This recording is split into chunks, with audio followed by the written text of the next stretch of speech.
વિમાનનું emergency landing કરાયું છે। Ahmedabad airport પર વિમાનનું ઇમરજન્સી લેન્ડિંગ એન્જિનમાં પરફોર્મન્સ સમસ્યાથી લેન્ડિંગ કરાયું છે। ટેકનિકલ સ્ટાફ દ્વારા પ્લેનની તપાસ પણ શરૂ કરાઈ છે। સમસ્યાને લઈને મુસાફરોના જીવ તાળવે ચોંટી ગયા છે। તો સુરતથી દુબઈ ફ્લાઇટનું ઇમરજન્સી લેન્ડિંગ અમદાવાદમાં કરાયું છે। જાણવામાં આવી રહ્યું છે કે ટેકનિકલ સમસ્યા છે। છોટાઉદેપુરમાં ધોધમાર વરસાદ વરસ્યો છે। જિલ્લા સેવા સદનના રસ્તા પર પાણી ભરાયા છે।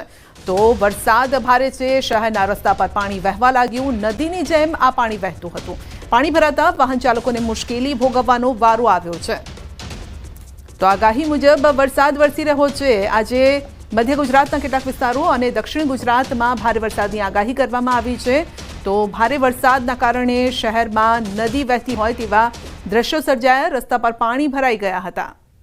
તો પાણી ભરાતા વાહન ચાલકોને પણ થોડી મુશ્કેલી નડી હતી, પરંતુ લાંબા સમય બાદ સારો વરસાદ વરસ્યો છે, જેથી લોકો પણ ખુશ છે। તો રાજ્યમાં છૂટો છવાયો વરસાદ વરસી રહ્યો છે। ક્યાંક ભારે વરસાદ છે, પરંતુ એ છૂટો છવાયો છે। કોઈ એક સ્પેસિફિક વિસ્તારમાં ભારે વરસાદ નથી। વધુ અપડેટ મેળવીશું સંવાદદાતા સૈજબ પાસેથી। જી સૈજબ, લાંબા વિરામ બાદ આટલો સારો વરસાદ છે, મુશ્કેલી જરૂર છે, પરંતુ તેમ છતાંય ખુશી પણ હશે। જે સંધ્યા, ખાસ કરીને છોટાઉદેપુર જિલ્લાની અંદર ઘણા સમયથી વરસાદ ન હતો, ત્યારે વહેલી સવારથી જ આજે ધોધમાર વરસાદ વરસી રહ્યો છે। ક્યાંક ને ક્યાંક કઈ ખુશી કઈ ગમ જેવો તો ચોક્કસથી માહોલ કહી શકાય, કારણ કે ખેતી લાયક જે વરસાદ વરસી રહ્યો છે તેના કારણે ખેડૂતોની અંદર ખુશહાલી જોવા મળી રહી છે। અને સાથે સાથે જે નીચાણવાળા જે વિસ્તારો છે તે કે જ્યાં પાણીનો ભરાવો થતો હોય છે, ત્યારે જે સતત વરસાદ વરસી રહ્યો છે જેના કારણે નીચાણવાળા જે વિસ્તારના લોકો છે તેઓ ક્યાંક ને ક્યાંક ચિંતિત બન્યા છે। ખાસ કરીને જયારે છોટાઉદેપુરની વાત આવે તો છોટાઉદેપુરની અંદર જયારે ધોધમાર વરસાદ વરસી રહ્યો હોય, જિલ્લા સેવા સદન જવાનો જે મુખ્ય રોડ છે જે રોડ પરથી સરકારી વાહનો અને જે વાહન ચાલકો પણ જતા હોય છે, ત્યારે ત્યાં પાણી ભરાયું છે, જેના કારણે લોકોને અવરજવર કરવા માટે મુશ્કેલી પણ નડી રહી છે। જી, આપ અમારી સાથે જોડાયેલા રહેશો, કારણ કે છોટાઉદેપુરના બોડેલી તાલુકાના જબુ ગામ, વાટા, કુકણા, સુસ્કાલ સહિત ગામોમાં ધોધમાર વરસાદ છે। વીજળીના કડાકા ભડાકા સાથે ધોધમાર વરસાદ છે। ધોધમાર વરસાદ વરસતા વિઝિબિલિટી ઘટી ગઈ છે। વાહન ચાલકોને પણ અત્યારે ધોળા દિવસે લાઇટ ચાલુ રાખવી પડી રહી છે। છોટાઉદેપુરના અનેક વિસ્તારોમાં વરસાદ સજબ। જી, ખાસ કરીને જે છોટાઉદેપુરનો જે 6 તાલુકા આવેલા છે તેમાંના જે 3 તાલુકા છે, જે નસવાડી, બોડેલી અને છોટાઉદેપુર, ત્રણેય તાલુકાની અંદર હાલ તો સવારથી જે વરસાદ વરસી રહ્યો છે। અને ખાસ કરીને જે હાઈવે પર જી બિલકુલ, આપનો આભાર। પૂનમનો મેળો નજીક આવી રહ્યો છે અને ત્યારે અંબાજી ખાતે તૈયારી પણ શરૂ થઈ ગઈ છે। લાખો યાત્રાળુઓ માટે ખાસ પ્રસાદ તરીકે મોહનથાળ બનાવવાની શુભ શરૂઆત કરવામાં આવી। મંદિર ટ્રસ્ટે ગણેશ ચતુર્થીથી મોહનથાળ બનાવવાની શરૂઆત કરી છે અને આ પ્રસાદને રાઇટ ફૂડ પ્રમાણપત્ર પ્રાપ્ત થયું છે। ત્યારે આ વર્ષે અંદાજે 2.5 લાખ કિલોથી વધુ પ્રસાદનું ઉત્પાદન થશે અને આશરે 30 લાખ પેકેટ તૈયાર કરાશે આ પ્રસાદ।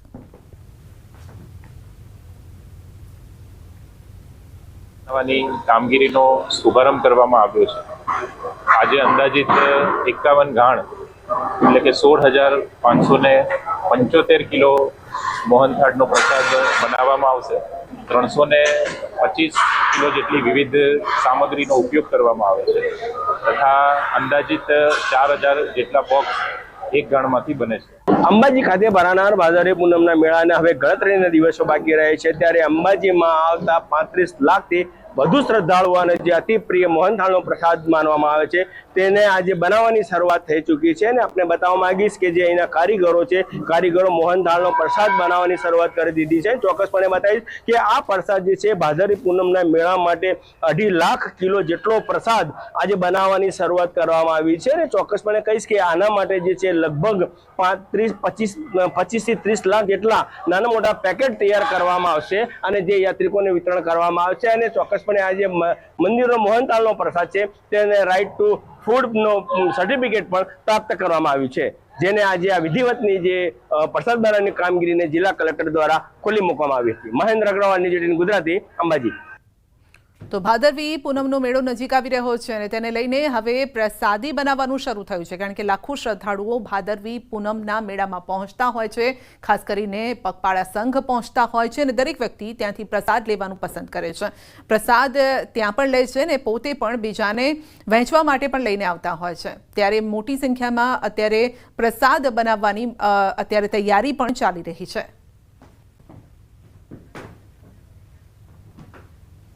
સાબરકાંઠામાં વહેલી સવારે ધોધમાર વરસાદ. ઈડરના જાદર નજીક રોડ પર પાણી ભરાઈ ગયા. વરસાદી પાણી રેલવે અંડરબ્રિજના બહારના ભાગે ભરાયા અને વરસાદી પાણી જેના કારણે લોકો પણ મુશ્કેલીમાં મુકાયા હતા, કારણ કે રોડ પર વહેવા લાગ્યું હતું આ પાણી. જાદરમાં પાણી ભરાયા. જાદર નજીકની નદીમાં પાણીની આવક થઈ છે.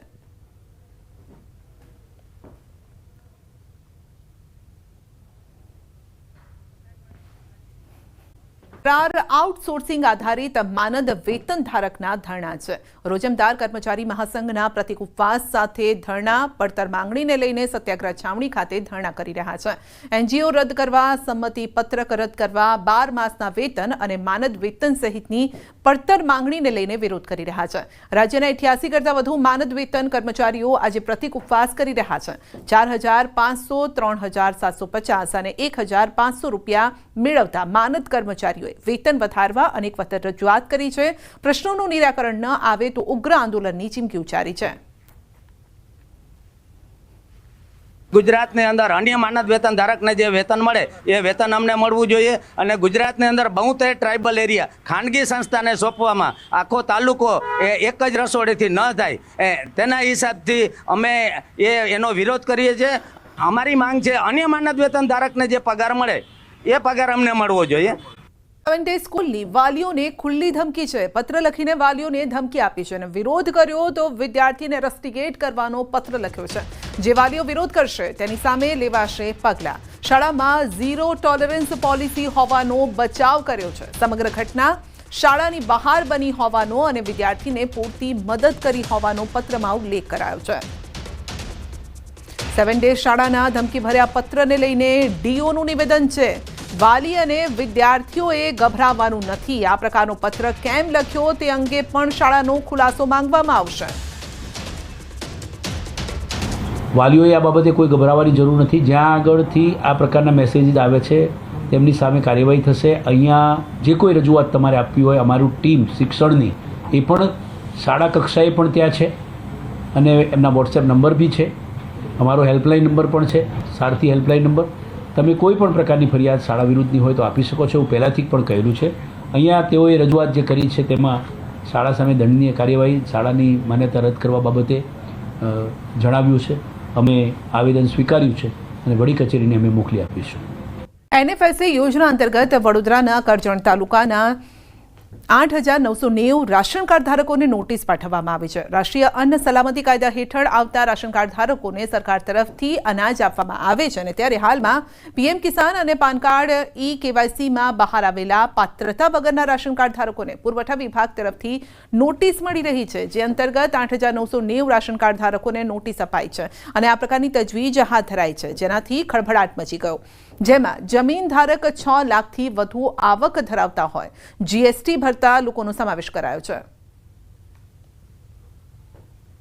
જે લોકો 6 લાખથી વધુ આવક મર્યાદા ધરાવે છે તેઓ સ્વેચ્છાએ નોટિસ મળે કે ન મળે અત્રેની મામલતદાર કચેરીમાં પોતાની અરજી રજૂ કરીને તે NFSA યોજનાનો સ્વેચ્છાએ લાભ બંધ પણ કરાવી શકે છે, જેથી સાચા અરજદારો સુધી સરકારશ્રીને આ યોજનાનો લાભ પહોંચાડી શકાય. તો દેશ સહિત રાજ્યભરમાં ધામધૂમથી ગણેશોત્સવની ઉજવણી થઈ રહી છે અને ત્યારે દર વર્ષની જેમ આ વખતે પણ જૂનાગઢમાં તંત્ર દ્વારા વિસર્જન કુંડ બનાવાયા. ગણેશજીની મૂર્તિ પ્લાસ્ટર ઓફ પેરિસની બનાવવામાં આવે છે અને બાદમાં લોકો આ મૂર્તિનું જળાશયમાં વિસર્જન કરે છે, જેથી પર્યાવરણને નુકસાન થાય છે. જૂનાગઢ મહાનગરપાલિકા દ્વારા છેલ્લા 7 વર્ષથી ભવનાથ વિસ્તારમાં 8 ફૂટ ઊંડો એક વિસર્જન કુંડ બનાવ્યો છે. સાધુ સંતોની ઉપસ્થિતિમાં 3 જળાશયનું પાણી આ કુંડમાં અભિષેક કરી કુંડને ખુલ્લો મુકાયો, જેમાં જૂનાગઢના પવિત્ર દામોદર કુંડ, પૌરાણિક મુરુગી કુંડ અને દિવ્ય એવા નારાયણ ધારાના જળનો અભિષેક કરી સાધુ સંતો દ્વારા શુભ આરંભ કરવામાં આવ્યો.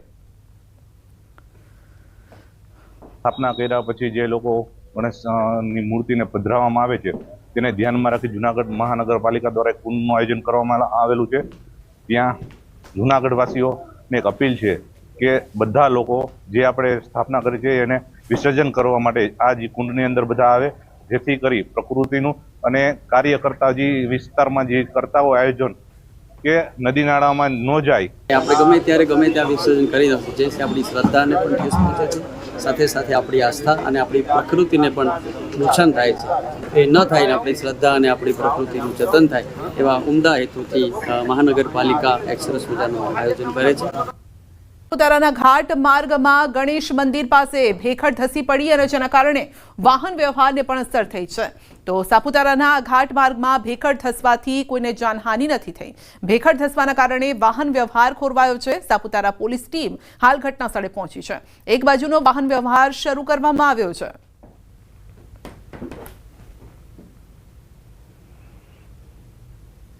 તો જાનહાનિ નથી થઈ, પરંતુ વાહન વ્યવહારને જરૂર અસર થઈ છે. ભેખડ ધસી પડી છે.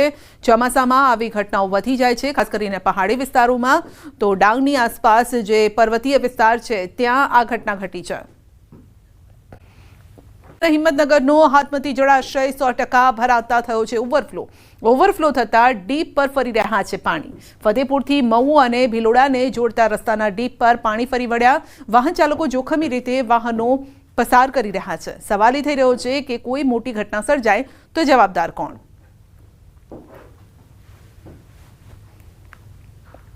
મહેસાણાના ધરોઈ ડેમની જળ સપાટી પણ 617.61 ફૂટ પર પહોંચી. ધરોઈ ડેમનું જળસ્તર 83.43% પહોંચ્યું છે અને ધરોઈ ડેમમાં પાણીની આવક 9,930 ક્યુસેક છે.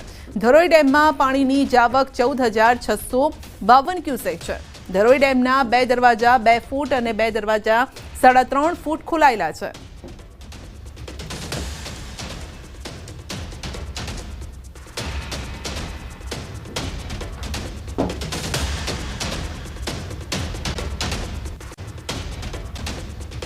તો આ સાથે જ આવ્યા છે આનંદના સમાચાર. નર્મદા ડેમ 92% ભરાયો. સિઝનમાં પહેલીવાર ડેમની સપાટી 136 મીટરને પાર પહોંચી છે.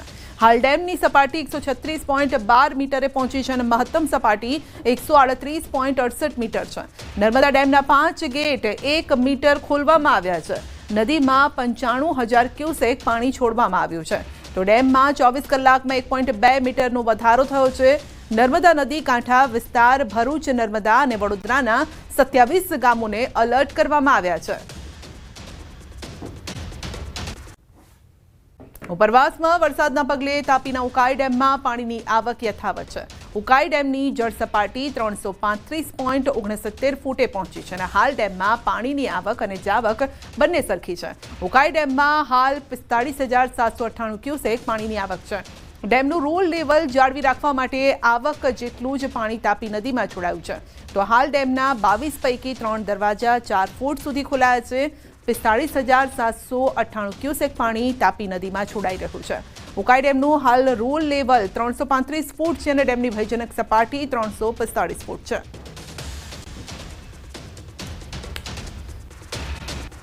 વરસાદનું એલર્ટ છે. 4 વાગ્યા સુધી 5 જિલ્લામાં રેડ એલર્ટ અપાયું છે. મહીસાગર, દાહોદ, છોટાઉદેપુર, નર્મદા, તાપીમાં રેડ એલર્ટ. 11 જિલ્લામાં વરસાદનું ઓરેન્જ એલર્ટ છે અને 17 જિલ્લામાં વરસાદનું યલો એલર્ટ અપાયું છે. ગુજરાતમાં હજુ પણ 48 કલાક ભારે રહી શકે છે. હવામાન વિભાગની વરસાદ અંગે આગાહી છે. 2 દિવસ ગુજરાતના ઘણા ભાગોમાં યલો એલર્ટ. આજે અરવલ્લી, પંચમહાલ, દાહોદ, મહીસાગર, વડોદરા, છોટાઉદેપુર, નર્મદા, ડાંગ સહિતના દક્ષિણ ગુજરાતના ભાગોમાં યલો એલર્ટ અપાયું છે, જ્યાં ભારે વરસાદ પડી શકે છે. 2 દિવસ માછીમારોને દરિયો ન ખેડવા માટે તાકીદ કરાઈ છે. 31 થી 1 સપ્ટેમ્બર સુધી તેજ પવન ફૂંકાઈ શકે છે. અમદાવાદમાં હળવો વરસાદ પણ રહી શકે છે.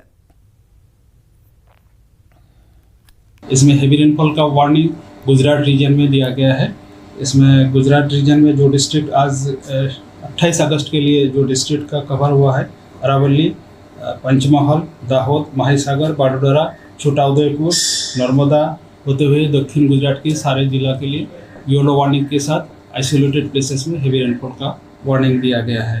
और 29 अगस्त के लिए हेवी रेनफॉल का वार्निंग दिया गया है आइसोलेटेड प्लेसेस में येलो वार्निंग के साथ खेड़ा, आनंद, पंचमहल, दाहोद, माहीसागर, बड़ोदरा, छोटाउदेपुर होते हुए साउथ गुजरात के सारे डिस्ट्रिक्ट इंक्लूडिंग दमन दादरा नगर हवेली।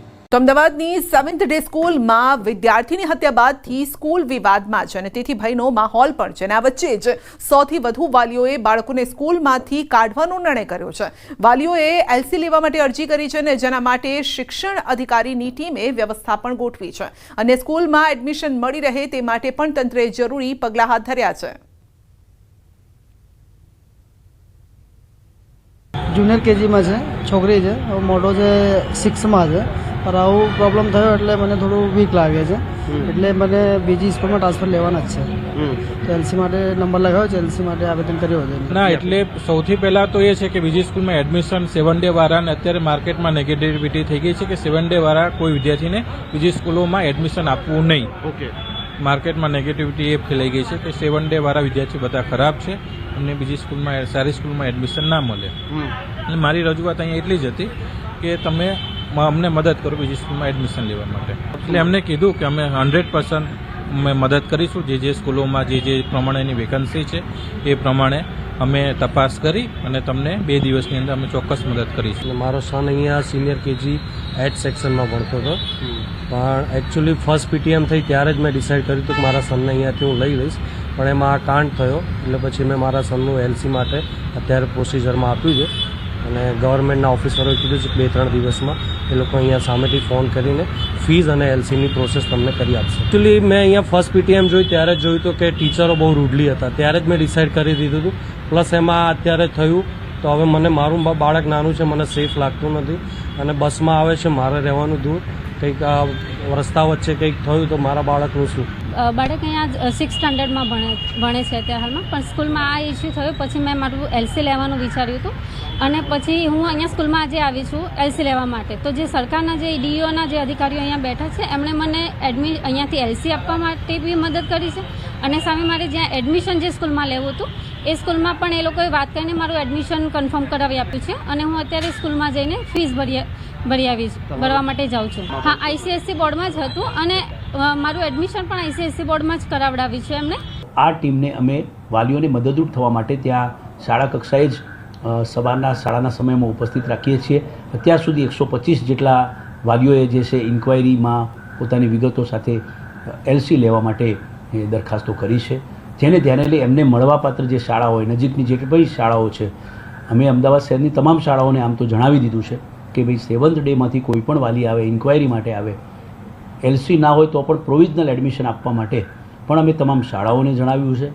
એટલે એ રીતે અમારી આ પ્રક્રિયા ચાલી રહી છે. અમદાવાદના મણિનગર વિસ્તારની 7 ડે સ્કૂલના વિદ્યાર્થીની હત્યાનો મામલો વધુને વધુ વકરી રહ્યો છે અને હાલ જ્યાં સુધી આ મામલો થાળે ન પડે ત્યાં સુધી સ્કૂલ બંધ રાખવાનો નિર્ણય જે છે તે કરવામાં આવ્યો છે અને જે વિદ્યાર્થીઓનો અભ્યાસ ન બગડે તેને લઈને ઓનલાઈન શિક્ષણ જે છે તે ચલાવવામાં આવી રહ્યું છે, પરંતુ જે વાલીઓ પોતાના બાળકોની સુરક્ષાને લઈને જે ચિંતા કરી રહ્યા છે અને એ વાલીઓ પોતાના બાળકોને આ 7 ડે સ્કૂલમાં અભ્યાસ કરાવવા માગતા નથી, તેને લઈને અમદાવાદ જિલ્લા શિક્ષણ અધિકારી દ્વારા 4 અધિકારીઓ જે છે તે આ સ્કૂલમાં બેસાડવામાં આવ્યા છે અને જે પણ વાલીઓ રજૂઆત લઈને આવે છે કે તેઓ પોતાના બાળકને અહીંયા અભ્યાસ કરાવવો નથી તો તેઓને સહેલાઈથી એલસી મળી રહે તે પ્રકારની વ્યવસ્થા જિલ્લા શિક્ષણ અધિકારી દ્વારા કરવામાં આવી છે અને સાથે સાથે મણિનગર ઉપરાંત આસપાસની જે પણ શાળાઓ છે ત્યાં તેમના બાળકોને એડમિશન મળી રહે તે પ્રકારની વ્યવસ્થા પણ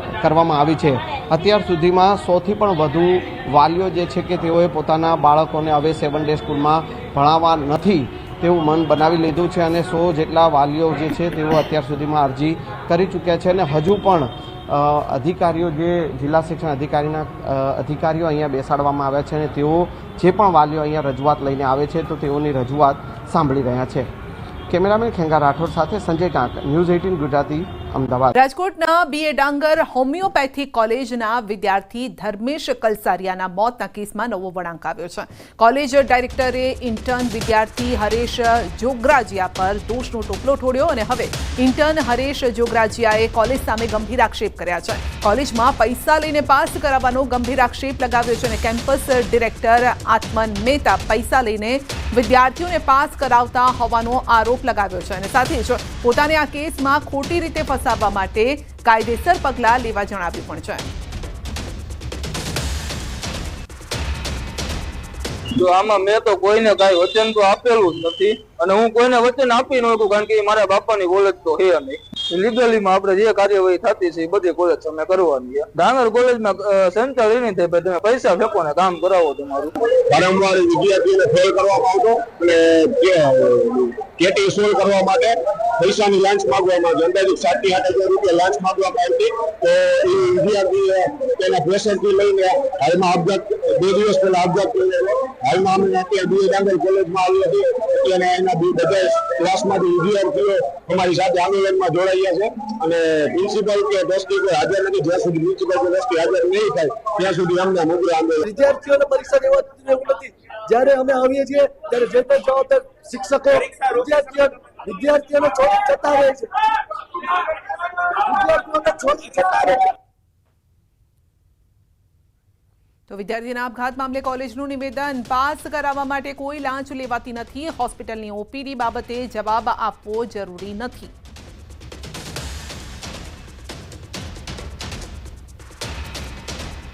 તો વિદ્યાર્થીના આપઘાત મામલે હોબાળો થયો હતો અને કહેવામાં આવી રહ્યું છે કે હોમિયોપેથિક કોલેજ ઉપર આક્ષેપ લગાવવામાં આવ્યા છે.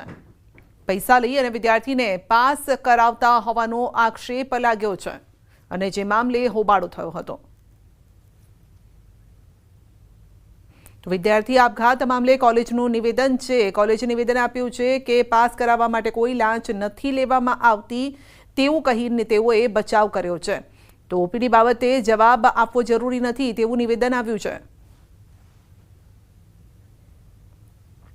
બીજી તરફ સમગ્ર મામલે એબીવીપી દ્વારા કોલેજમાં તાળાબંધી કરીને વિરોધ કરવામાં આવ્યો. કાર્યકર્તાઓએ પ્રિન્સિપાલ ઓફિસમાં તોડફોડ પણ કરી હતી. પ્રિન્સિપાલ ઓફિસના કાચ તોડવામાં આવ્યા અને ચોંકાવનારી બાબત એ છે કે પોલીસની હાજરીમાં જ તોડફોડ કરાઈ હતી.